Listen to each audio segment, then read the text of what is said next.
Lend-Lease is Roosevelt's baby. It is one of the greatest foreign policy decisions ever made, and he made it. The isolationists knew this was their final battle. If they didn't win this, it would mean that America was no longer neutral. In December 1940, British Prime Minister Winston Churchill wrote to President Franklin Delano Roosevelt with chilling news. The war with Germany had drained the British treasury. London would soon be unable to pay for the supplies and weapons it was buying from the United States. Knowing he had to act, President Roosevelt mustered political support at home for military supplies to friendly democracies in Europe. The resulting Lend-Lease Act became one of the most contentious and consequential decisions in U.S. history. Why was the Lend-Lease Act so controversial, and how might the war have gone differently without it? From the Council on Foreign Relations, welcome to the President's Inbox. I'm Jim Lindsay. Joining me today is historian Lynne Olson, author of Those Angry Days, Roosevelt, Lindbergh, and America's Fight Over World War II. Lynne, thank you very much for joining me. Well, thank you very much for having me. In recognition of the 250th anniversary of American independence, Lynne, we are devoting one episode of the President's Inbox every month to a pivotal moment in the history of U.S. foreign policy. The enactment of the Lend-Lease Act on March 11, 1941, certainly qualifies on that score. A recent survey I did with members of the Society for Historians of American Foreign Relations ranked the Lend-Lease Act as the fifth best decision in U.S. foreign policy history. Yet I think you can only understand the battle over the Lend-Lease Act by knowing a little bit about the history of the decade leading up to World War I. So could you help us, Lynne, by sort of explaining to us sort of the nature of the debate over America's role in the world in the 1930s? Sure. The debate over whether we should get involved in World War II really stems from the debate about America's involvement in World War I. We got involved in World War I to make the world safe for democracy, or at least that's what we were told by the president, that we had to intervene in the war to make the world safe for democracy. Well, we did. And then, just a few years after World War I was over, Adolf Hitler and the other dictators in Europe entered the scene. And so Americans had it, really, with foreign wars. This country began, but was begun by people who were fleeing Europe and foreign wars. And so there was a very strong isolationist sentiment in the 20s, and certainly in the early 30s, and going up actually until the war began. Lynne, that's one of the really interesting things, because I think you're quite right. The United States did not go into World War I willingly. It entered the war in 1917, more than 2.5 years after the war had actually begun in Europe. And it wasn't very long after World War I ended that Americans had regrets, essentially, of having entered it.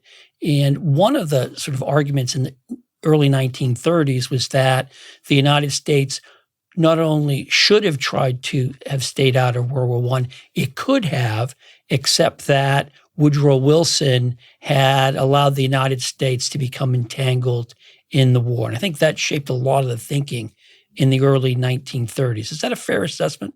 I think that is a fair assessment. And the belief was that basically Great Britain had kind of inveigled us into the war.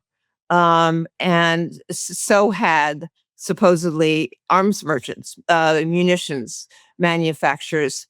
So it was, yes, there was a lot of feeling that Wilson was the one responsible, but it was also the feeling that we were forced into the war by outside influences, especially Britain.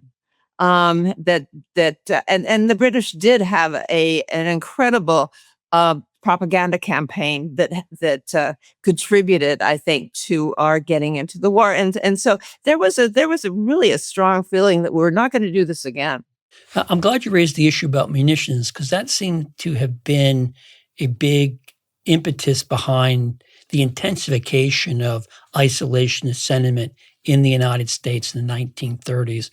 There are a number of books and articles arguing the so-called merchant of death thesis, that the reason the United States was dragged into World War I was because companies were seeking to make money off of the war.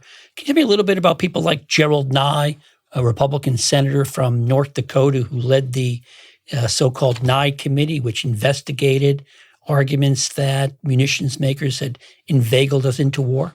Gerald Nye was really made a name for himself by these hearings that he held, and accusing munitions manufacturers of being responsible for the war. But they had a great deal of influence, this particular squad, this particular group of senators during this time up until, the late 30s. The Roosevelt administration got involved in this whole debate. They were probably Roosevelt's main foes at the time.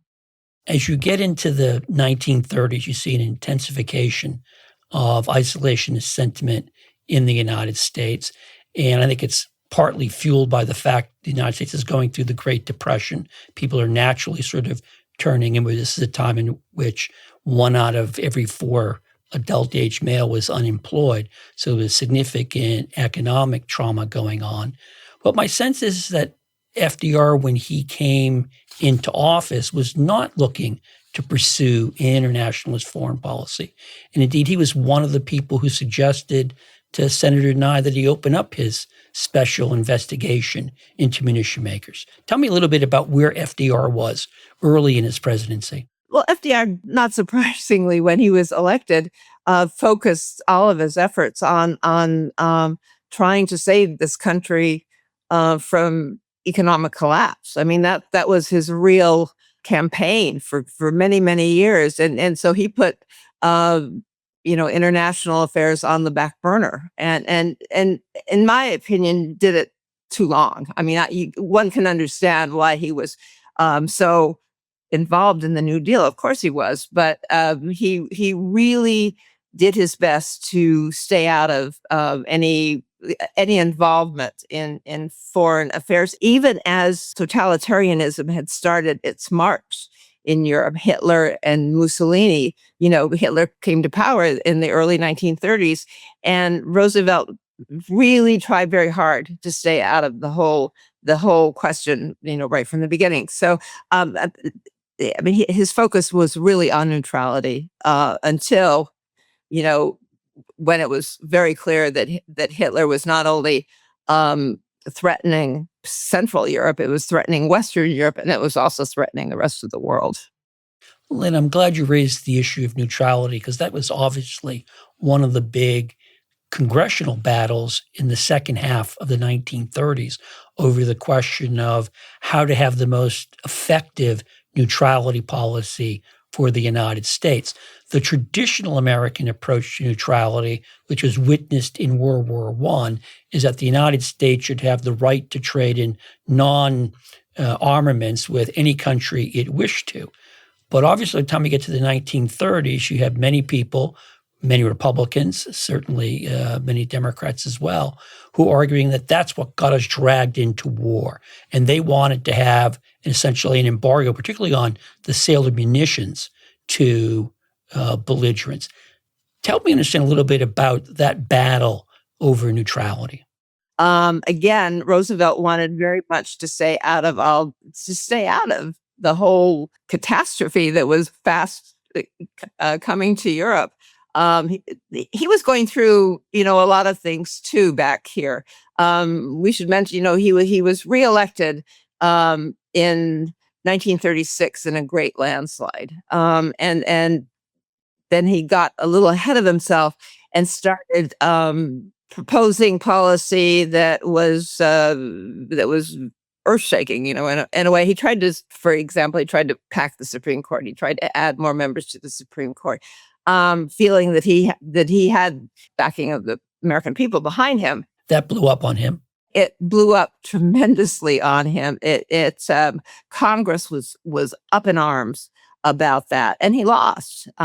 He was soundly defeated. So even though Democrats were an overwhelming majority, in the Senate and in the House. They were, but this was a bridge too far for many, if not most, members of Congress.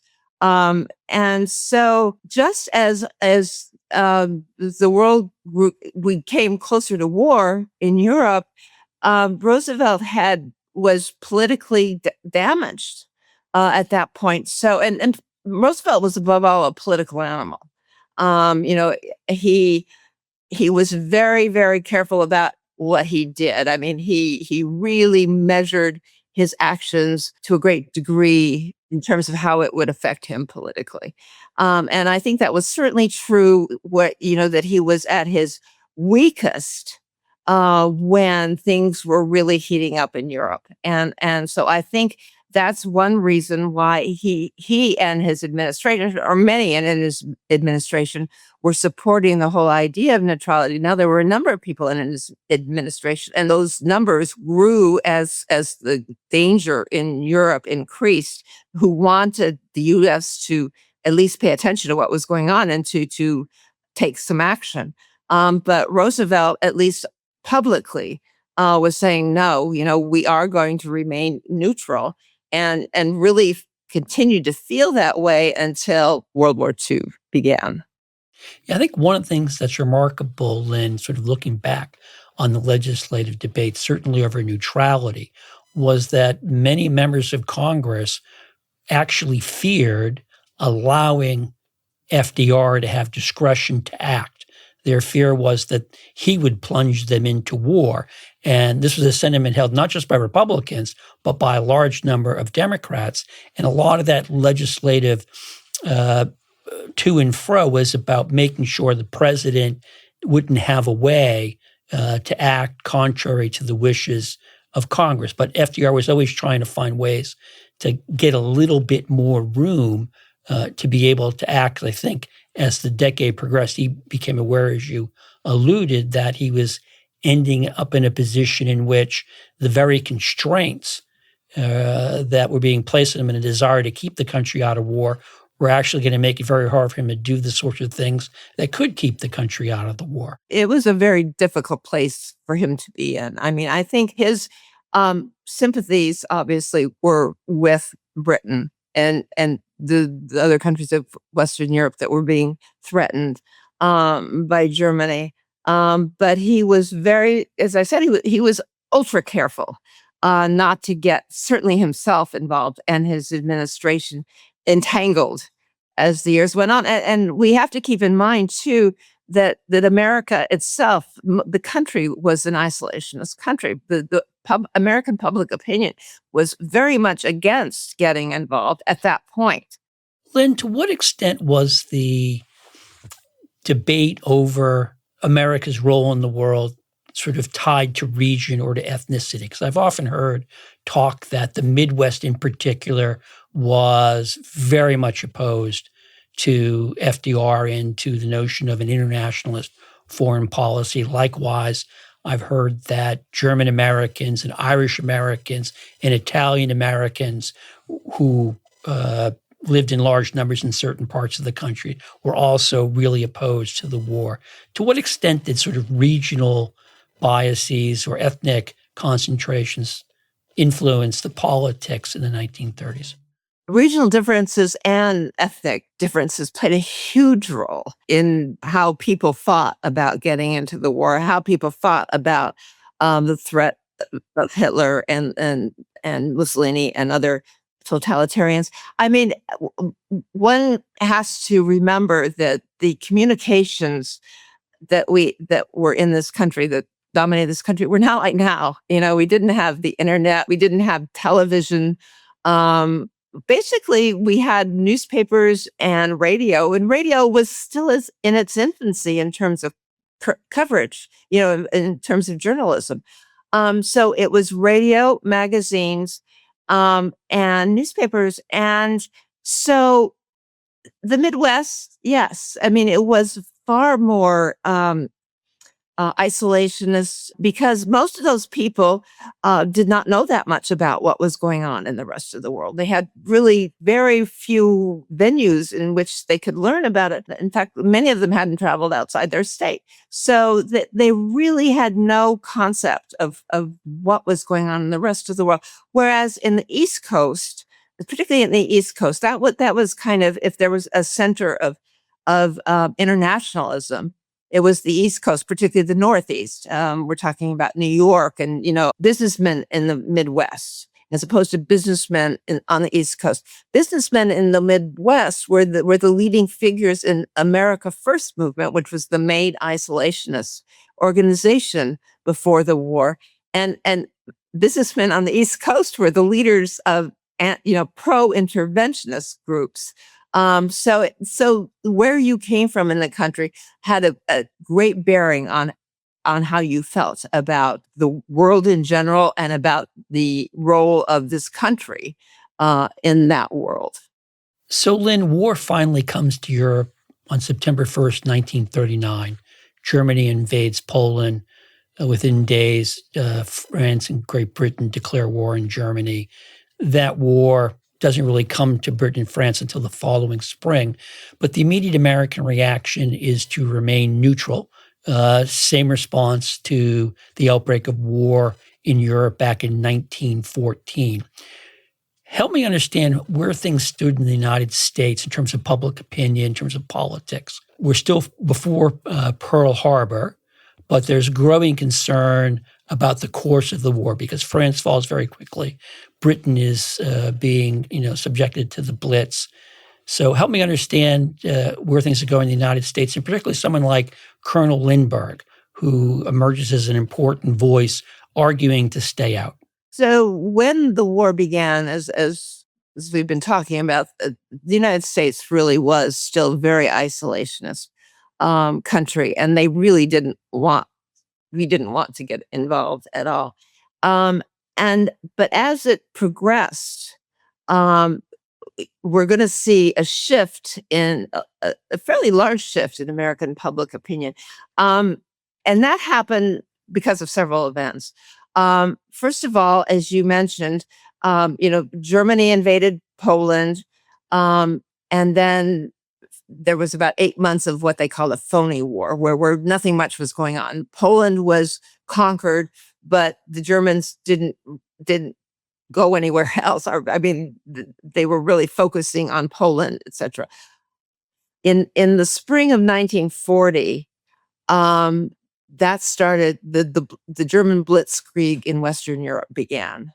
And that's what really got the attention of America for the first time. Poland was a land that, that most Americans didn't know anything about. We had a lot of Polish immigrants in this country, but it was a foreign land. It was central, it was Eastern Europe. And it really didn't mean that much to most Americans. But then when the Germans invaded the Netherlands, and then several other countries, but particularly France, when Paris fell, that was a huge wake-up call for Americans, because even though most Americans had never been in Paris, they knew about Paris. They had seen Paris in movies. They knew there were famous French singers, French actors. So the fall of Paris, the fall of France, really startled. Startled is the wrong word. It stunned the United States. And then basically we are left with one country standing up against Hitler, and that is England. And no one expected England to be able to survive. It was this tiny little island. Everybody else had fallen like, 10 pins in front of the Nazi invasion. But England was there. And just as Hitler was launching his Blitzkrieg, however, Winston Churchill came to power in England. And Winston Churchill, I won't say single-handedly, but he certainly, without Winston Churchill, I doubt Britain would have lasted that long. But thanks to him and thanks to his leadership, Britain did stand up against Hitler. So in June 1940, here we are faced with this behemoth, this huge military force conquering all of Western Europe, or most of Western Europe, with the exception of England. And so Roosevelt is faced with this. What should we do? Everybody's saying England won't survive. England won't, will have to give up. England will have to give in. And then, the Blitz begins, the bombing, the night after night bombing of London and other major British cities. And they don't give in, and night after night. And that incredible stubbornness, the courage of Britain, is captured by American reporters, particularly American broadcast journalists. And the most famous of those journalists was Edward R. Murrow from CBS. And his nightly broadcast about the courage of Londoners in standing up and not giving in, despite the fact that their homes were being destroyed, etc., really, really struck a chord in this country. I And take your point there, Lynn, and I do think it is remarkable that Britain was able to survive the Battle of Britain. I think Churchill's leadership, no doubt, played a pivotal role there. But this takes us to late 1940, when all of a sudden in December, Churchill writes to Roosevelt and says, I have a problem. You've been allowing me to buy supplies from the United States, but we're running out of money. We can't buy anything. And FDR has to make a choice. And it's interesting because he's just come off a presidential campaign, which is unprecedented. He's won his third term in office, but he also campaigned on a promise not to send American boys into a foreign war. Okay, we know that he decides he has to come to Churchill's aid and to the aid of Great Britain. Tell me a bit about how he got there. I know he talked about a garden hose and an arsenal of democracy. yes, at the end of 1948, Roosevelt has been reelected, and Britain really thought once he was reelected that in fact he would be free from this political pressure, and so that the U.S. would declare war against Hitler. But he didn't, and so Churchill, as you said, wrote to him and said, basically, if the U.S. does not come to our aid, we're going to go down.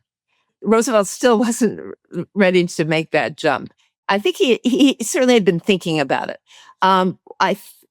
Lend-Lease is Roosevelt's baby. There's no question. It is one of the greatest foreign policy decisions ever made, and he made it.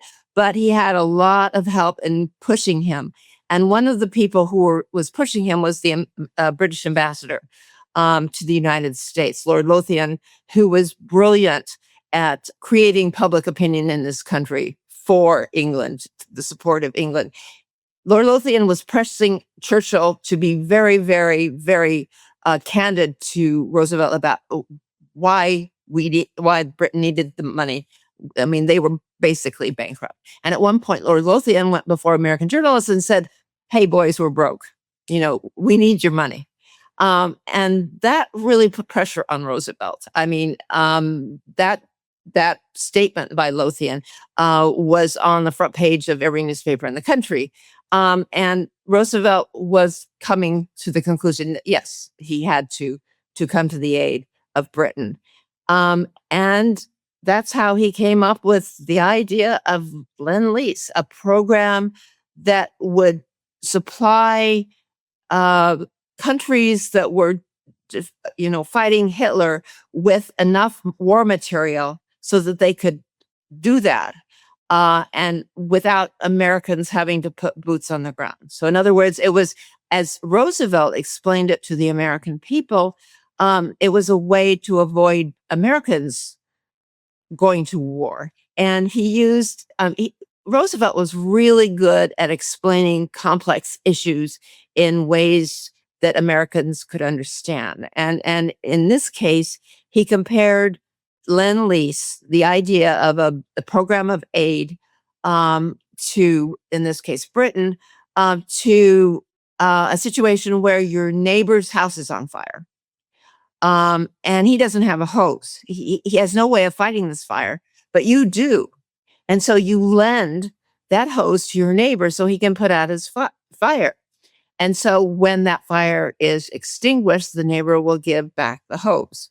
And so he said Lend-Lease would be like that. We would give this aid to Britain to kind of ensure that we don't have to go to war. I mean, that will be the arsenal of democracy. We will provide all the supplies, all the guns, all the ships, all the airplanes. But we ourselves will not be over there fighting. As good as FDR was in giving a speech, Lynn, Congress didn't sign on to the Lend-Lease Act right away. Indeed, my sense is it was a very contentious debate on Capitol Hill, and the Nyes, the Boies, the Wheelers of the world were bitterly opposed to it, arguing that it was going to plunge the United States into war, not keep us out. Tell me a little bit about the battle over what was officially titled H.R. 1776. And that wasn't an accident. No, it was not. It was not an accident at all. It was probably one, if not the most contentious debate around our getting into the war. It certainly was one of the top debates. It lasted for months. After Roosevelt proposed Lend-Lease, actually the public opinion, American public opinion, was very, very favorable to it overall. And polls showed that most Americans supported it, but not on Capitol Hill. As you point out, many, including Democrats, but mostly Republicans, were very, very much against passing this bill. The isolationists knew this was their final battle. If they didn't win this, then it was all over for them, because it was basically, if Lend-Lease passed, it would mean that America was no longer neutral. I mean, there could be no pretense of neutrality. We would be in this war, maybe not fighting the war, but we would certainly be in the war. And so they knew that if they had any hope they had to defeat this bill. And so for weeks, there was this ferocious fight on Capitol Hill. Women who were against getting involved in the war would come in and demonstrate outside senators' offices and carry on. It was just a total, theatrical performance for, as I said, for about 2 or 3 months. And there were 2 major figures who testified in hearings in Lend-Lease. One was Charles Lindbergh, who was really the guiding light of isolationism, and the other was Wendell Willkie, who was the Republican presidential nominee who had just been defeated by Roosevelt. Lindbergh was obviously very much against Lend-Lease. Willkie was very much for it. Even though he had been defeated by Roosevelt, he supported Roosevelt in his foreign policy. And he was absolutely adamant that we had to pass Lend-Lease. So, as I said, this fight continued for several months. Finally, a vote was taken and it passed 2-1. It really was the kind of capstone of Roosevelt's foreign policy up to that point. He deserves incredible amount of credit for it, but there were a lot of other people involved, including Wendell Willkie and a number of others who were responsible for it too. Lynn, I think most historians would argue that Lend-Lease helped the United States and its allies win the war. Obviously, the United States entered the war in December of 1941 after the attack on Pearl Harbor. So Lend-Lease did not prevent the United States from getting in the war, as FDR had argued. Nonetheless, the United States, I think, allocated something on the order of $50 billion to various countries, and people credited with helping, again, the Allies win the war. Let me ask you what's probably an unfair question to close out our conversation. What do you think would have happened if Lend-Lease had not passed? I shudder to think what might have happened if that had happened. I mean, there were a number of things that year, or in those few months. We also had passage of the first peacetime draft. So the draft and Lend-Lease, if we did not have them, I think Germany might very well have conquered England. We would have been faced with, here with Hitler. We would not have been prepared at all. We would not have started mobilizing in terms of industry. We would not have had an army. God knows what would have happened. It would not have been good. And it's certainly true.